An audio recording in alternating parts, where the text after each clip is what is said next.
ঢাকার বাইরে ডেঙ্গুর প্রকোপ সবচেয়ে বেশি বরগুনা জেলায়। আরও জানাতে সেখান থেকে যুক্ত হচ্ছেন সহকর্মী আবু জাফর সালেহ।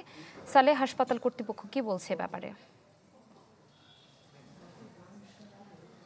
ইপসিতা, বরগুনার যে ভয়াবহ যে ডেঙ্গুর প্রকোপ আসলে ছিল, সেটা আসলে কিছুটা কমতে শুরু করেছে। যদি আপনাকে বলি যে গত ২৪ ঘন্টায় ৪৫ জন বরগুনা জেনারেল হাসপাতাল সহ বিভিন্ন হাসপাতালে ভর্তি হয়েছে। আরেকটি বিষয় আপনাকে বলি, আমি এই মুহূর্তে আছি বরগুনা জেনারেল হাসপাতালের সামনে।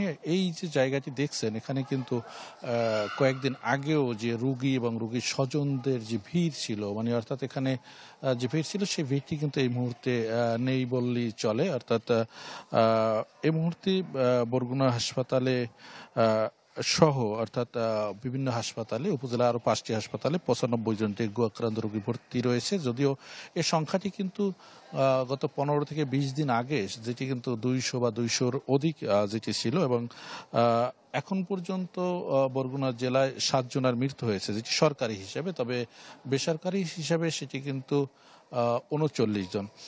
আর যে বিষয়টি হচ্ছে যে এখন পর্যন্ত ৫,৩০৯ জন, অর্থাৎ ৫,০০০ ছাড়িয়েছে কিন্তু ডেঙ্গু আক্রান্তের সংখ্যা। তবে এটি কিন্তু সরকারি হিসাব। সরকারি হিসেবের বাইরেও কিন্তু আসলে বিভিন্ন বেসরকারি হাসপাতাল, ক্লিনিকে কিন্তু অসংখ্য বা ডেঙ্গু আক্রান্ত রোগী চিকিৎসা নিচ্ছেন, যে সংখ্যাটিও কিন্তু সরকারি হিসাবের চেয়ে কোনো অংশে কম হবে না।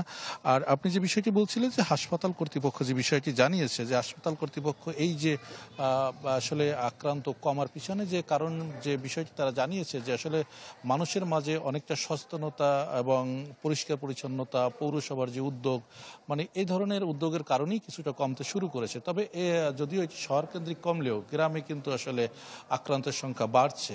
তো সেক্ষেত্রে আসলে গ্রামের মানুষকে আরো সচেতন করার পরামর্শ দিয়েছেন চিকিৎসকরা। এই ছিল বরগুনা থেকে সর্বশেষ।